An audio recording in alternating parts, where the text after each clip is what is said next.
dan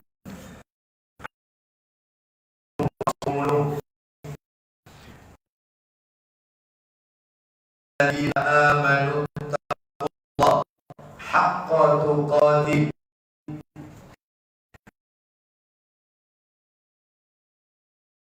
muslimun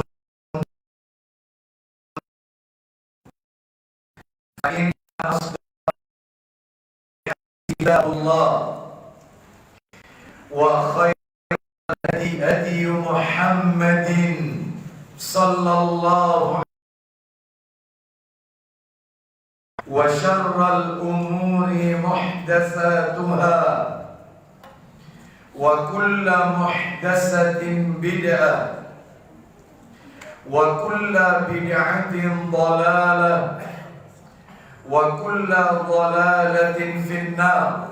Ikhwan wa akhwati fillah, bapak-bapak, ibu-ibu, kaum muslimin dan muslimat, jamaah salat maghrib Masjid Nurul Islam dan segenap takmir Masjid Nurul Islam yang semoga dimuliakan oleh Allah Subhanahu wa ta'ala.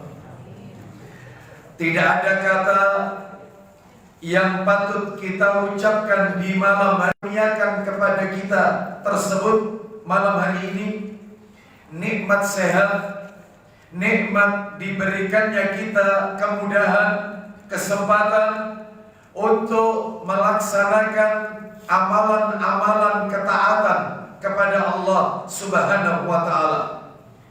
Dan di antara bentuk amal-amal ketaatan tersebut diawali dengan sholat maghrib berjamaah, dilanjutkan dengan thalabul ilmi, dan berakhir dengan melaksanakan sholat isya yang dikerjakan secara berjamaah pula. Semoga rangkaian amal ibadah yang kita lakukan khususnya malam hari ini semuanya tercatat di sisi Allah sebagai pemberat timbangan amal kebajikan kita kelak di yaumil mizan. Bapak ibu kaum muslimin dan muslimat rahimani wa rahimakumullah, malam hari ini saya diminta untuk menyampaikan materi, melanjutkan topik atau materi yang kita bahas rutin sebelumnya di Masjid Ulil Albab Manyar, yaitu ensiklopedia. Insya Allah untuk kedepannya pada kajian-kajian berikutnya di Ahad pekan kedua ba'da maghrib di Masjid Nurul Islam, materinya tentang adab, namun kami ambilkan dari kitab, insya Allah kalau tidak adabul mufrad mungkin kitabul jami'. Maka kami akan pertimbangkan nanti dan akan kami sampaikan awal pembahasan materi tersebut di bulan depan, insya Allah, jika Allah takdirkan kita bertemu kembali. Adapun malam hari ini, karena ini adalah pertemuan perdana setelah kami libur panjang di Masjid Ulil Albab, uzur, maka materinya masih seputar adab tetapi isidentil atau tematik. Kami akan membahas malam hari ini tentang berkurban bersama Rasulullah sallallahu, berkurban sesuai sunnah Nabi sallallahu alaihi wasallam. Bagaimanakah adab berkurban yang Nabi ajarkan kepada kita? Karena materi ini adalah materi yang panjang, maka kami sebutkan saja dalil-dalilnya yang biasa kami dibantu oleh beberapa teman-teman kita untuk membacakan kitab-kitabnya. Maka malam hari ini karena materi ini panjang sekali, maka kami cukupkan saja membacakan sendiri kitab atau nomor hadis tersebut. Nah, Bapak ibu kaum muslimin dan muslimah rahimani wa rahimakumullah, ada beberapa hal yang perlu kita ketahui terkait dengan berkurban sesuai sunnah. adab berkurban mengikuti petunjuk Rasul sallallahu alaihi wasallam. Di antara yang harus kita ketahui, yang pertama, Bapak Ibu, berkurban adalah bagian dari ibadah di dalam Islam. Kurban adalah bagian dari ibadah di dalam Islam. Dan yang namanya ibadah, apapun itu bentuknya, sholatkah, zakatkah, puasa Ramadankah, haji, umrah, berzikir, membaca Al-Quran, bersedekah, pelakunya melakukan dua syarat. Dua syarat agar ibadahnya diterima oleh Allah Azza wa Jalla. Syarat yang pertama, ibadah tersebut harus dilakukan ikhlas karena Allah. Ibadahnya harus lillah, bukan linnas. Ibadahnya harus karena Allah, bukan karena manusia. Ibadahnya tidak perlu dipublikasikan. Ibadahnya itu harus yaitu karena Allah Azza wa Jalla. Ibadahnya tidak perlu membutuhkan apresiasi pujian orang. Yang dia cari ridhonya Allah Azza wa Jalla. Mana dalilnya? Mana dalil yang menunjukkan ibadah itu harus karena Allah? Mari kita dengarkan dalilnya. Saya yakin panjenengan pasti hafal dalil ini di dalam Al-Quran. Dan saya yakin di antara kita juga sudah pada hafal, minimal telinga kita familiar dengan ayat ini. Surat Al-An'am, surat nomor 6, ayatnya 162, Bapak Ibu sekalian. Al-An'am 162. Allah Ta'ala berfirman, Qul inna salati wa nusuki wa mahyaya wa mamati lillahi rabbil alamin. Allah Ta'ala berfirman, Qul, katakanlah Muhammad, inna salati, sesungguhnya salatku, wa nusuki. Bapak Ibu bisa lihat di Quran terjemahan depan, wa nusuki selalu diartikan ibadahku, terjemahan manapun. Padahal kalau kita melihat di dalam tafsir Ibnu Katsir, wa nusuki artinya, an-nusuk artinya sembelih. Benar. Jadi kalau kita ulang artinya, inna salati, sesungguhnya salatku, wa nusuki, kurbanku. Kurban termasuk ibadah sebenarnya juga. Wa mahyaya, hidupku, wa mamati, dan matiku, lillah, adalah untuk Allah, Rabbul Alamin. Rabbil Alamin, Rabb semesta alam. Ini menunjukkan beribadah harus karena Allah. Bahkan di dalam hadis Nabi sallallahu alaihi wasallam pernah bersabda, Innallaha azza wa jal la yaqbalu minal amali illa ma kana lahu khalisan wa batuhiya bihi wajhuhu.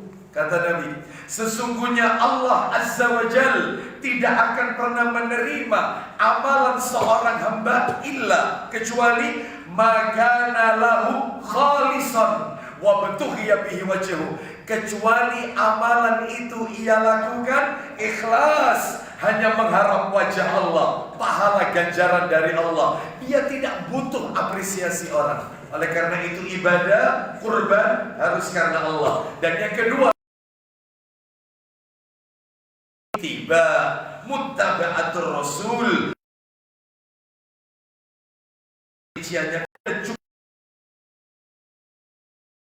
Tunjuk teknisnya, maka dalam beribadah gak boleh memakai dalil sing penting api. Beribadah tidak boleh beropini. Beribadah itu harus dari wahyu Allah Azza wa Jalla. Bahkan Bapak Ibu, kemarin saya sempat singgung ketika muslim, kami tahu cara mengucapkan salam. Terus kalau sholawat bagaimana caranya? Bapak Ibu tahu apa yang terjadi? Nabi terdiam lama sekali. Diam Nabi. Sampai-sampai di antara para sahabat berkata satu dengan lain, kenapa kita tanya seperti itu, bikin susah Rasulullah. Andaikan saya tadi tidak tanya itu kan tidak jadi Rasul kepikiran. Rasul diam.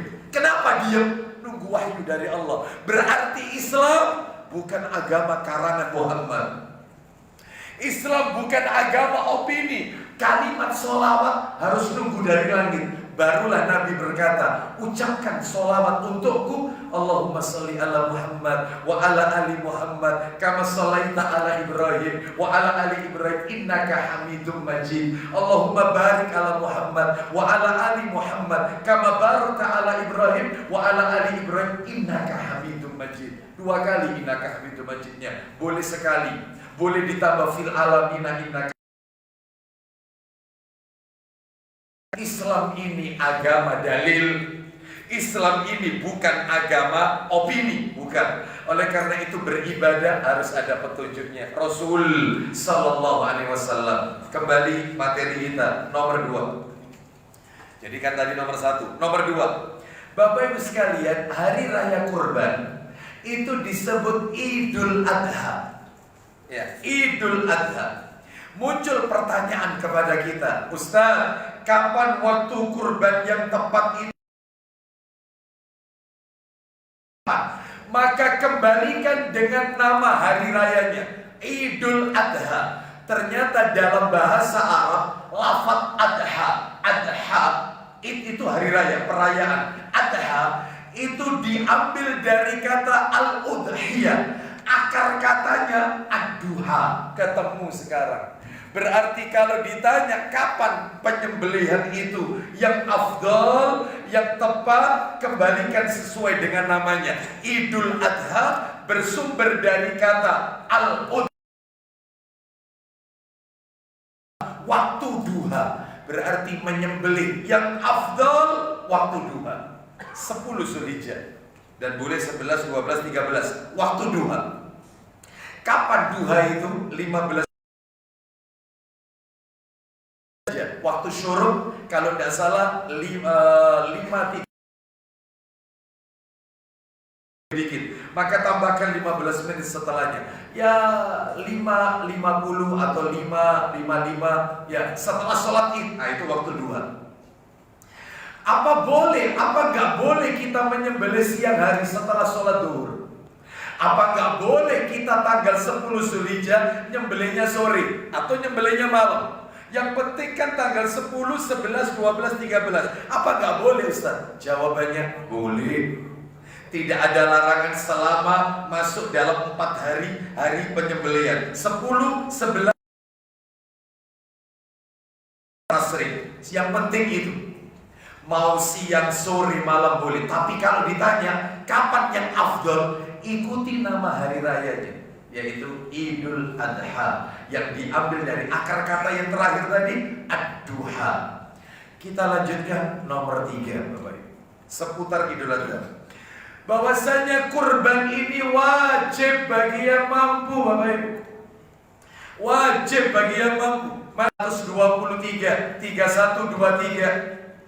An Abi Hurairah radhiyallahu anhu qala Rasul. Dari Abu Hurairah radhiyallahu anhu. Ada mic-nya? Bahwa Rasulullah sallallahu alaihi wasallam bersabda. Ya. Ulang lagi dari Abu Hurairah radhiyallahu anhu bahwa Rasulullah sallallahu alaihi wasallam bersabda. Isinya, barang siapa yang memiliki keleluasaan untuk berkorban, ternyata namun dia tidak berkorban, maka janganlah ia mendekati tempat sholat kami. jangan mendekati tempat sholat kami ini. Jangan, keluar. Mampu tapi gak korban, berarti wajib. Wajib bagi yang mampu. Ukuran mampu itu gimana Ustaz? Ukuran mampu, tiap orang beda-beda relatif ukuran mampu. Ukuran yang disebut mampu adalah pada saat masuk 1 Zulhijjah, maka dia memiliki kelebihan harta mampu. Ada seorang anak muda, ya masih muda lah usianya ya, 40-an, masih muda ya. Kan muda ya 40 dia. Tua. Yang penting belum lansia. Yang penting belum lansia. Setahu saya Bapak Ibu sekalian, setahu saya ya, 15 tahun ke bawah itu disebut anak. 15 sampai 25 itu remaja. 25 sampai 40 pemuda. 40 sampai 55 56 dewasa. 55 atau 56 ke atas tua. Setahu saya, ya, kalau lihat fatwa ulama itu, ya, baik, anggaplah umurnya segitu. Dia sambil memegang putung rokok di tangannya. Lalu saya berkata kepada dia, hari ini, tahun ini kurban di mana, Mas? Kurban gimana, Ustaz? Kebutuhan ini semua mahal-mahal, Ustaz. Anak sekolah ya mahal, semuanya serba mahal. Gak mungkin lah, gaji saya juga pas-pasan, pendapatan saya. Oh iya, boleh tanya, Mas? Iya, panjenengan ini kalau merokok itu sehari berapa pak sehari?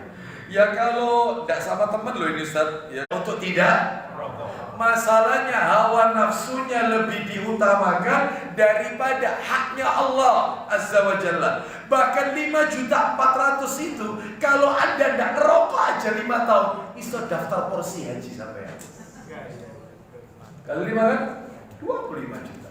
Dapat nomor porsi. Sekalipun antrian panjang, tapi sudah niat, Allah akan berikan kemudahan. Maka wajib bagi yang mampu, Bapak Ibu sekalian. Bahkan coba Pak Dedi, 3.125 3125 dari Mikhnaf bin Sulaim, Ibnu Majah ya, 3125 dari Mikhnaf bin Sulaim radhiyallahu anhu. Kami wukuf di Arafah bersama Nabi. Ayo silakan.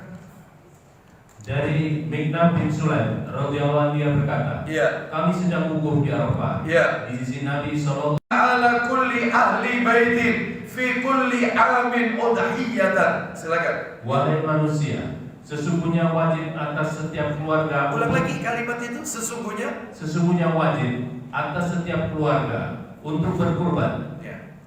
Terus dan menyembelih hewan kurban setiap tahunnya. wajib bagi yang mampu. Ada yang tanya, Ustadz ikut arisan kurban. Saya ikut arisan kurban, Ustadz, boleh atau tidak? Maka jawabannya Bapak Ibu sekalian, arisan itu hutang atau tidak? Hah? Hutang. Ya.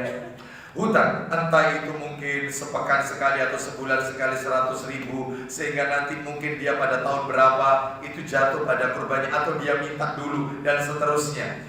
Maka dalam hal ini ibadah itu tidak perlu memberatkan diri. Sehingga kalau memang dia harus ikut arisan, hukum asal arisan mubah, hukum asal arisan. Arisan kurban sebagian ulama mengatakan gak apa-apa, boleh. Cuman masalahnya ibadah itu tidak perlu memperberat diri. Fattaqullaha mastata'tum, bertakwalah kepada Allah sesuai dengan kemampuan. Oleh karena itu, maka yang ikut arisan kurban gak apa-apa, kata para ulama. Tapi kalau yang afdol adalah sebaiknya tidak, karena tetap hutang. Dan orang kalau meninggal masih punya hutang, Rasul tidak mau menyolati orang yang punya hutang. Bahkan kata Nabi dalam hadis yang sahih, ruhnya mukmin terkatung-katung, gak bisa masuk surga karena hutangnya. Sekalipun mati syahid, tetap gak bisa masuk surga karena hutang. Maka dari itu sebaiknya lakukan sesuai dengan kemampuan kita. Mudah-mudahan kita diberikan kemampuan oleh Allah Azza wa Jalla. Selain itu Bapak Ibu, dalil yang lain, kurban ini hukumnya wajib bagi yang mampu. Nabi selama tinggal di Madinah 10 tahun di Madinah, Nabi tidak pernah meninggalkan, yaitu menyembelih kurban. Setiap tahun Nabi berkurban. Ini menunjukkan kepada kita bahwasanya andai kata kurban itu tidak wajib, maka pasti Rasul akan meninggalkannya sesekali, seperti sholat tarawih. Nabi itu kan sesekali pernah meninggalkan sholat tarawih. Nabi baru masuk masjid itu kan di malam 23, malam berikutnya, malam 23, malam 25. Dari awal Nabi nggak masuk masjid karena hukumnya sunnah. Karena ini ya hukumnya wajib, maka Nabi setiap tahun berkurban bagi yang mampu tentunya. Sekarang kita lanjutkan Bapak Ibu yang nomor berapa ini? 4, seputar kurban. Bapak Ibu sekalian, yang nomor 4 adalah, nah ini penting ini, masyarakat tidak boleh berkurban sebelum ulil amri, sebelum pemerintah. Jika mereka tinggal bersama pemerintah, imamnya ulil amri, maka acuannya adalah setelah imam berkurban. Jadi Bapak Ibu, mereka yang tinggal di Jakarta dekat sama ulil amri, kita punya ulil amri presiden. Maka mereka yang tinggal dekat dengan presiden, mereka penduduk Jakarta, maka kurban mereka setelah kurban Bapak Presiden itu disembelih, baru semuanya kurban. Bismillahirrahmanirrahim. Ulil amri sudah selesai. Bagi mereka yang tinggal jauh dari imam, dari ulil amrinya, maka acuannya adalah setelah sholatnya ulil amri. Jadi kalau ulil amri di layar kaca kita, dia sholat di Masjid Istiqlal, sholat di layar selesai, maka kita serentak Bismillahirrahmanirrahim. Ustaz, masalahnya ono sing tanggal 8 ada yang teman kita di Muhammadiyah, ada yang tanggal 29 ikut ulil amri. Maka Bapak Ibu sekalian, maka tentunya berdasarkan dalil yang sahih, berhari raya bersama dengan pemerintah. Itu riwayatnya Tirmidzi. Maka kita ikut ulil amri. Sebentar Ustaz. Kalau kita ikut ulil amri, otomatis Muhammadiyah tanggal 28 hari raya. Berarti kita puasa Arafah. Apa boleh kita puasa di saat saudara kita itu berhari raya? Boleh. Tidak ada larangan, boleh. Masalahnya Ustaz, ini puasa Arafah. Saudi tanggal 28, Ustaz. Tanggal 27 Arafah, tanggal 28 Idul Adha. Loh, masalahnya ini gimana? Muhammadiyah Arafahnya tanggal 27, Idul Adhanya 28. Pemerintah Arafahnya 28, hari rayanya 29. Ini gimana ini? Ya, kan jamaah sudah wukuf, kok kita baru puasa? Jawabannya adalah yang namanya puasa Arafah itu tidak ada kaitannya dengan kegiatan jamaah haji wukuf di Arafah. Nggak ada. Pak, Bu, cobalah, mari kita merenung sejenak. Rasul itu di Madinah 10 tahun. Nabi itu hajinya seumur hidup sekali. Nabi tidak bisa pergi ke Mekah untuk menunaikan haji karena ada perjanjian Hudaybiyah itu. Selama 10 tahun ditahan. Baik, ada hikmahnya, tapi semuanya Nabi bisa menggalang kekuatan ya di Madinah. Sampai-sampai Nabi ketika menguasai kota Mekah, Nabi bersama 10.000 orang sahabat. Bayangkan, untuk masuk ke kota Mekah, ketakutan orang Mekah. Awalnya Nabi tidak punya pengikut, ada hikmahnya perjanjian itu. Nabi di waiting, apa itu berarti ya? Waiting list ya. Makanya yang tahun ini terkena waiting list, waiting visa, tidak jadi berangkat sesuai sunnah Rasul. Gak usah sedih, gak jadi berangkat, gak usah sedih. Ya. Rasul pun ketika mau berangkat tiada, gak bisa masuk Mekah, balik lagi. Lalu terus kaitannya sama masalah tadi. Nabi 10 tahun di Madinah gak haji, tiap tahun puasa Arafah, meskipun di Mekah gak ada wukuf. Berarti puasa Arafah gak ada kaitannya sama mereka wukuf. Makanya tidak apa kita puasa Arafah sekalipun mereka sudah wukuf. Selain itu tiap negara punya matlab masing-masing. Itu pendapat yang kuat. Oleh karena itu dalam hal ini kita ikut ulil amri. Nggak tahu Masjid Nurul Islam ikut mana ya. Saya jangan-jangan ini ceramah saya yang terakhir nanti.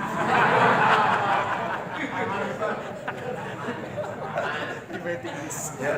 Bapak Ibu sekalian, rahimani wa rahimakumullah. Ini kan para jamaah hijrah semua ya. Muhajirin. Bapak Ibu rahimani wa rahimakumullah. Jadi dalam hal ini nggak apa-apa. Yang mau ikut Muhammadiyah dalam hal ini, kalau mereka memiliki keyakinan, ya silakan kita hargai. Toh juga mereka berhari raya berdasarkan konstitusi pemerintah. Kan diizinkan sama pemerintah. Diizinkan. Ya, silakan, itu berarti konstitusi pemerintah. Enak di Indonesia ini. Anda mau hari raya tanggal 31, apa insya Allah. Betul atau tidak? Itu juga berdasarkan konstitusi. Ya, yang penting kita saling menghormati, menghargai. Ya, jangan saling mengolok-olok. Tapi kalau ditanya mana yang kuat, ikut ulil amri. Ustaz boleh tidak Ustaz puasa Arafahnya melo Muhammadiyah, kalau betul ikut Rioyo melo pemerintah, nggak bisa. Ya, nggak bisa. Kita lanjutkan. Sekarang yang nomor berapa?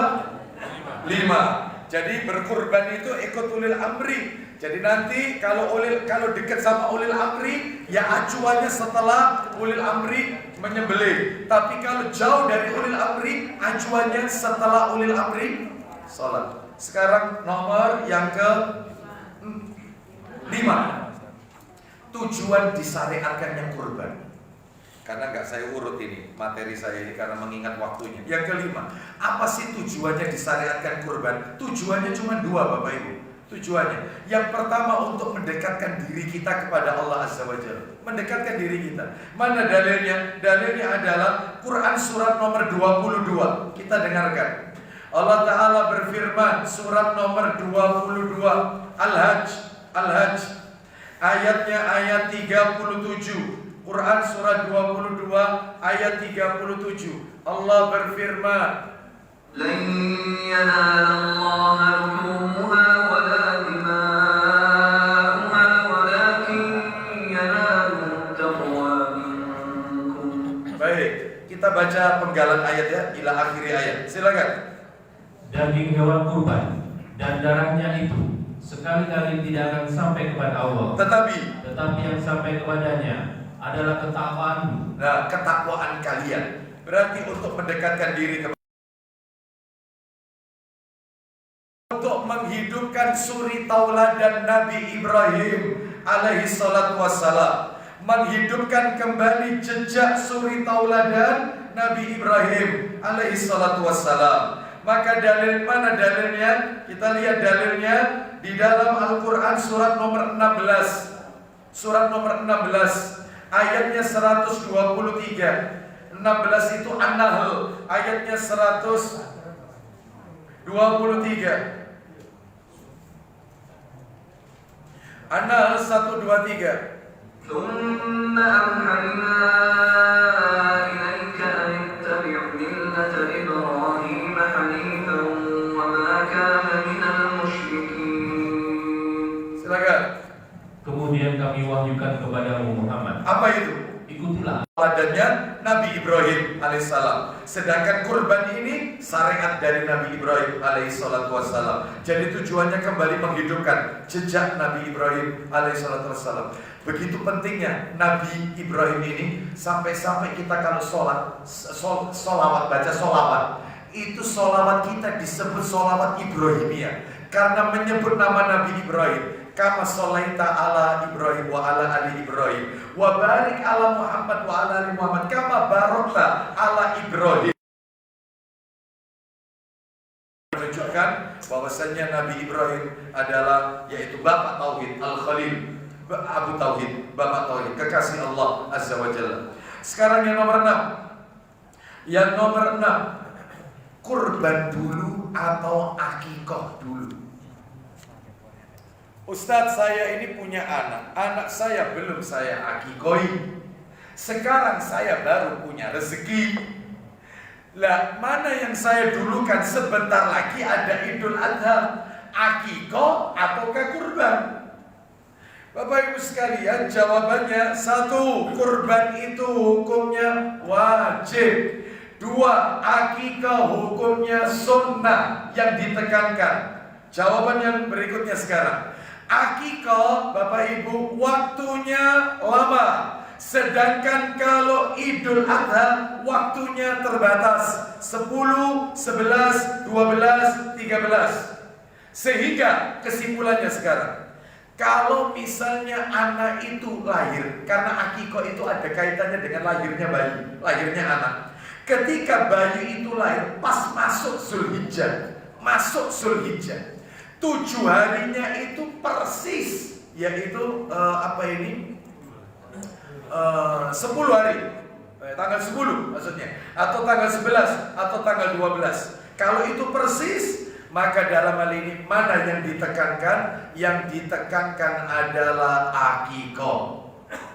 Nah, kurban yang ditekankan, kurban. Kenapa? Karena akikah bisa dilakukan pada hari yang ke-7, hari yang ke-14 boleh, hari yang ke-21 sebagian ulama memperbolehkan. Bahkan ada ulama, kalau saya baca kemarin beberapa keterangan dari beberapa ustadz-ustadz kita, Ustadz Firanda, Ustadz Khalid, ya Ustadz Syafiq, hafizahumullah ta'ala, bahwasanya boleh seseorang itu mengakikoi dirinya sendiri. Sebenarnya memang tidak ada kewajiban kita mengakikoi diri sendiri. Yang mengakikoi ini adalah tanggung jawabnya orang tua atau yaitu selain orang tua, seperti Nabi mengakikoi cucunya, berarti kakek, boleh. Adapun diri sendiri itu tidak ada kewajiban, tapi kata para ulama boleh. Nah, karena apa? Karena memang akikoh ini waktunya lama, panjang. Wallahu a'lam bishawab. Sehingga dalam hal ini kalau itu ditanya mana yang didulukan, akikoh atau kurban, maka dalam hal ini adalah kurban yang wajib. Karena akikoh bisa pada saat hari-hari berikutnya. Baik, Ustaz, ada lagi yang tanya, ada lagi yang bertanya, bahwasannya boleh tidak niatnya digabung? Yang akikoh 1 ekor kambing untuk akikoh dan untuk kurban, boleh? Jawabannya tidak boleh. Karena kurban hukumnya wajib, akikoh hukumnya sunnah. Baik, kita lanjutkan. Nomor 7, hewan kurban yang sah untuk disembelih. Yang sah untuk disembelih ada 3, hanya 3. Onta, sapi, dan kambing. Onta, sapi, dan kambing. Kerbau boleh, 1 spesies dengan sapi.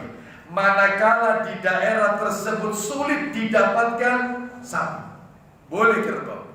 Bagaimana kalau bukan domba tetapi kambing Jawa? Boleh, karena sudah termasuk 1 spesies ya.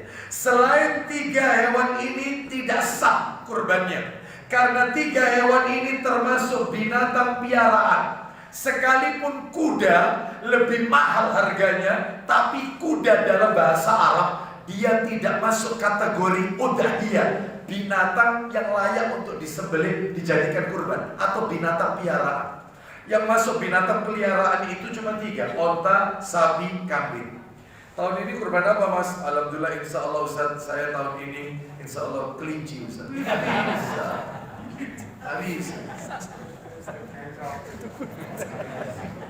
Insya Allah tahun ini saya kurban perasaan, ya nggak bisa. Ya tetap, yaitu kurban itu sapi, onta, sapi, kambing. Ada yang tanya, bagus pertanyaannya, Ustaz, saya punya uang cukup mampu untuk dibelikan seekor kambing. Saya belikan seekor kambing atau patungan untuk seekor sapi.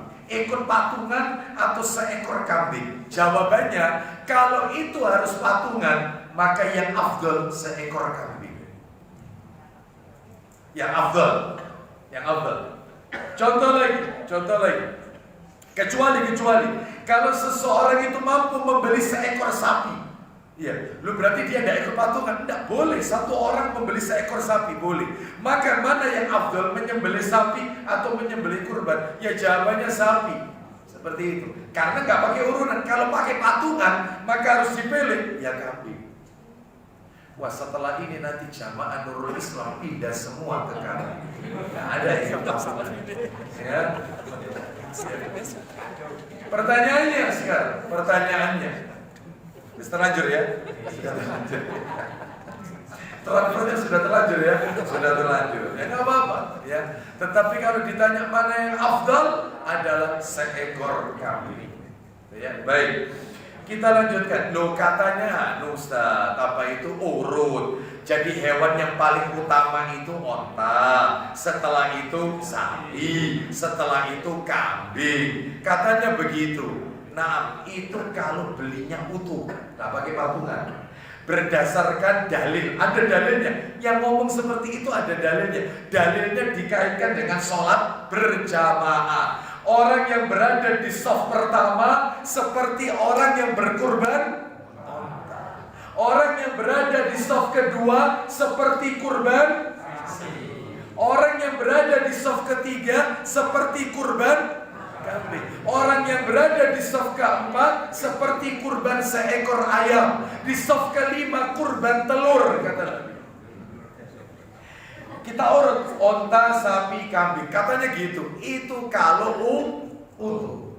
Tapi kalau di situ ketika menyembelih harus patungan, karena yang boleh patungan cuma sapi dan onta. Untuk kambing nggak boleh patungan. 1 orang untuk 1 keluarga boleh. Jadi kongsi dalam pahala dengan kongsi dalam kepemilikan dibedakan. Kalau kongsi dalam kepemilikan, kalau kambing ya cuma satu orang, nggak boleh berkongsi. Tapi dalam kongsi berpahala, maka boleh diniatkan, ya Allah ini kurbanku, kurban istri-istriku. Ya. Ini misal. Siapa orang ya?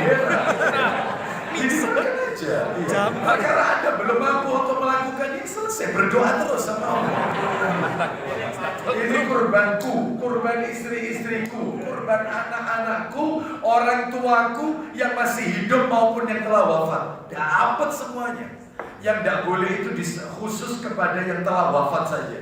Harus menyertakan orang yang masih hidup. Baik, jadi Bapak Ibu sekalian, tentunya kalau patungan lebih afdal kambing. Kita lanjutkan yang ke-7. Oh 8, maaf 8, diingatkan ya. Nah, untuk onta umur 5 tahun, sapi 2 tahun, kambing umur 1 tahun. Atau dalam bahasa orang Jawa mengatakan, yaitu 2 bagian atas dan 2 bagian bawah dari kambing tersebut atau sapi itu poil, telah gugur. Nah itu poil. Jadi dalam hal ini itu usianya boleh nggak di bawah 1 tahun? Boleh. Umur 6 bulan boleh. Cempe ya. Nah itu boleh karena sulit untuk didapatkan. Baik, kita lanjutkan. Sekarang yang nomor 9. Binatang yang akan dikurbankan tidak boleh cacat, tidak boleh cacat kaki, cacat mata, berpenyakit dan terlalu kurus. Nggak boleh, nggak boleh. Cari itu yang sempurna, kata Nabi dalam riwayat Tirmidzi. Itu orang yang melihatnya itu senang. Orang lihat itu senang karena badannya gemuk tinggi, kemudian itu sapi juga begitu. Jangan cari yang kurus, jangan yang berpenyakitan, yang gemuk. Lah berarti kalau gemuk ya mahal Ustaz. Gitu. Nah, itu yang afdal. Makanya khusus bapak-bapak ini, khusus bapak-bapak, tolong kalau beli hewan kurban jangan bawa istri. Jangan. Gak usah. Pergi ke kandang kambing. Ya, tanya, besar kambing itu. Berapa mas? Ya, katanya si penjual, aku gak tahu ya, besiki kulaanku tipis ini ngepres sudah. Tak kena sampean wis 5,5. 5.500.000 besar, bagus. Kambing loh ini 5,5. Masya Allah. Bilang sama istrinya, Mak, 5,5. Kata istrinya, tawaran gak bisa 1,5 juta. Kurus pincang. Kurus pincang. Jangan bawa istri. Tapi istri itu bukan di sini. Kalau di sini, masya Allah, wanita-wanita yang hadir sekarang ini ketika diajak suaminya, Mak, 5,5 juta. Ya Allah, warah kalau sih 7 juta. Itu yang di sini. Masya Allah. Ini yang saya maksud, yaitu beratan gang buntu. Dia angka berapa sekarang? 10. Jadi tolong yang bertanduk, jangan yang pecah tanduknya, ya. Yang sempurna. Yang ke-10 untuk warna. Nah, warna. Untuk warna juga ditetapkan. Yang afdal itu yang mana? Yang afdal. Kita dengarkan hadis riwayat dalam kitab Silsilah Hadis Sahih. Bisa dicatat ini nanti. Silsilah Hadis Sahih nomor aslinya, ya hadis ini disahihkan oleh Syekh Albani rahimahullah. Silsilah hadis sahih nomor 1861. Begini bunyinya. Dari Abu Hurairah radhiyallahu anhu secara marfu, berarti nyambung kepada Rasul. Sebab hadis itu ada yang mauquf, ada yang marfu. Kalau marfu nyambung ketemu dengan Nabi sallallahu alaihi wasallam. Damu afra'a ahabbu ilallah min dami saudawaini. Darah kambing, darah kurban kambing yang berwarna keabu-abuan lebih disukai oleh Allah daripada 2 darah kambing yang berwarna hitam. 1 banding 2. Jadi kambing yang bulunya keabu-abuan itu lebih disukai daripada 2 ekor kambing yang warnanya hitam. Maka katanya para alim ulama, urutannya adalah urutannya yang berwarna putih sempurna. Urutan berikutnya berwarna putih bercampur sedikit warna hitam. Nah, ini berarti kalau mungkin di sekitar kita kambing jenis apa? PI ya? Etama. Kan ada hitam ada putihnya. Nah, itulah. Ada yang mengatakan putih bercampur sedikit warna merah atau kecoklatan. Ya. Ada yang mengatakan dan yang lain-lain. Yang afdal teratas keabu-abuan. Nah, itu. Dan biasanya mahal itu, mahal. Ya. Dan itu ada hadisnya. Dari warna saja sudah ditetapkan. Warna hitam berarti nggak dibeli, Ustaz? Nggak apa-apa, boleh. Hanya saja kalau kita lanjutkan yang ke 11. Bagi orang yang hendak berkurban, mulai sekarang sudah ada ancang-ancang untuk kurban. Bagi orang yang hendak berkurban, maka apabila sudah masuk tanggal 1 Zulhijjah, nah nanti kita lihat pengumuman sidang isbat yang dilakukan oleh ulil amri. Tanggal berapa itu nanti? 18 atau 19 Juni kalau tidak salah. Ya, kurang lebih kalau tidak salah itu. Ya, sidang isbat begitu sudah ditetapkan, maka sejak saat itulah orang yang hendak berkurban tidak boleh memotong rambut, tidak boleh memotong kuku sampai betul-betul hewannya itu disembelih. Kurbannya disembelih. Ustaz, aku iki riyoyo melu pemerintah. Kambingku tak kena Masjid Muhammadiyah. Terus aku kapan potong kuku nih, Ustaz? Ya, nunggu ulil amri atau Muhammadiyah. Ya. Maka jawabannya kalau memang sudah disembelih hewan itu dan masuk hari penyembelihan yang versi teman-teman Muhammadiyah adalah tadi tanggal 28, maka boleh potong rambut, potong kuku. Wallahu a'lam bishawab. Pertanyaannya, ternyata kambingku ini hilang, Ustaz. Terus kapan potong rambutku ini? Susah ya. Hilang. Ya, seperti itu. Maka jawabannya Bapak Ibu sekalian, potong rambut, potong kuku kita adalah ya setelah sholat innamal a'malu binniyat. Setiap amal bergantung pada niatnya, ya. Baik. Kita lanjutkan. Jadi dalam hal ini apa sih hikmahnya? Kok tidak boleh potong rambut, potong kuku si pekurban? Loh Ustaz, yang tidak boleh potong rambut, potong kuku itu yang mengeluarkan uang untuk membeli hewan itu atau sak keluarganya yang diniatkan yang mengeluarkan uang itu? Jadi kalau suaminya yang mengeluarkan uang, sekalipun nanti diniatkan dia, istrinya, anak-anaknya, maka istri dan anak-anaknya boleh potong kuku. Boleh. Yang tidak boleh itu cuma suami, karena dia yang mengeluarkan harta untuk kurban itu. Ustaz, yang mengeluarkan itu istrinya, suaminya tidak kerja, tapi sama istrinya diniatkan dia sama suaminya. Apa boleh? Boleh. Tidak ada larangan. 1 ekor kambing boleh untuk 1 keluarga. Sah. Yang tidak boleh potong yang mengeluarkan uang saja. Bisa dimahami Bapak Ibu? Sekarang yang nomor 12. Kambing tidak boleh patungan. Sapi boleh patungan. 7 orang bersekutu. Kurang dari 7 Ustaz, ada yang lebih uangnya. Jadi cuma 4 orang yang patungan, salah satunya itu nutupi yang 3. Apa boleh? Boleh. Tidak harus 7. Gak apa-apa. Bahkan seorang langsung seekor sapi beli. Seorang beli seekor sapi boleh. Gak apa-apa. Yang tidak boleh itu urunan sak sekolahan. Ditarik 50 ribuan, tujuannya untuk kurban seekor sapi. Lah ini tentunya menyelisih. Ya, jadi itu bukan daging kurban tapi sedekah. Ya, baik. Sekarang yang nomor 13. Panitia menyiapkan, mana kambing saya? Oh ya, yang ini. Maka dia sembelih sendiri. Itu afdal. Makanya panjenengan harus belajar mestinya. Itu kalau punya kemampuan. Ya, afdal. Ya. Jadi gampang kok penyembelih seekor kambing. Saya kalau lihat di mana ini, di Saudi atau apa, di tempat penyembelihan, atau mungkin kalau kita dilihat di YouTube tata cara penyembelihan mudah. Ya, jadi cukup 1 orang bisa merebahkan kambing.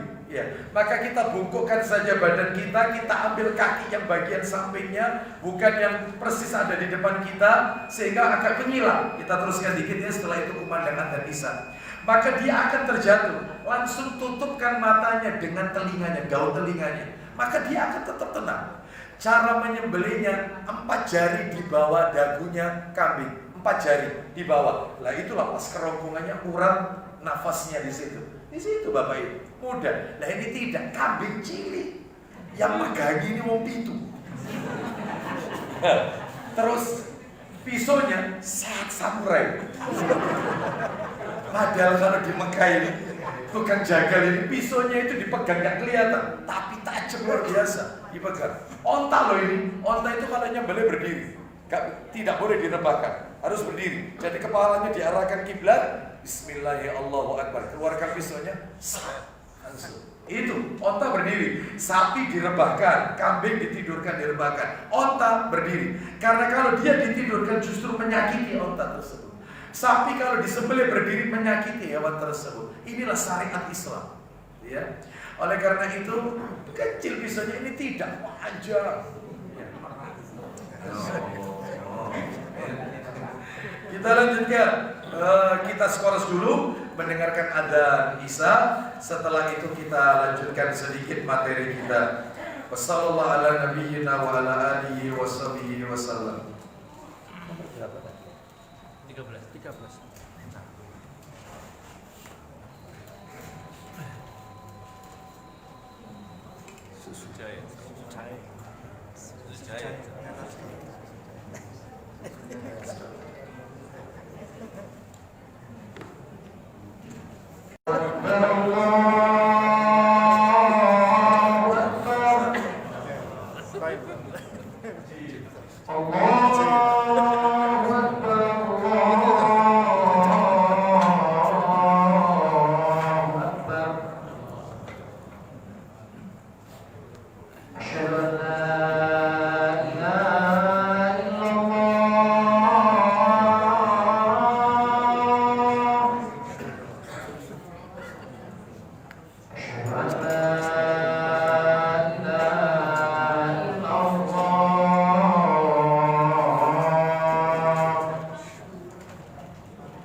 Alhamdulillah, wassalatu wassalamu ala rasulillah wa ba'd.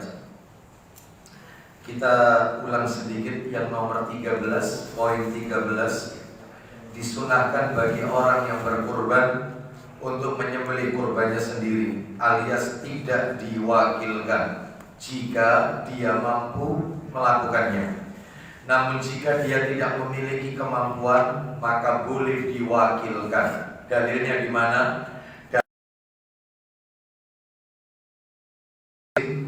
Rasulullah Shallallahu Alaihi Wasallam pernah berkurban 100 ekor onta, yang 63 ekor onta Nabi sembelih dengan tangan beliau sendiri. Sisanya beliau wakilkan ke menantunya Ali bin Abi Thalib radhiyallahu an melanjutkan penyembelihan.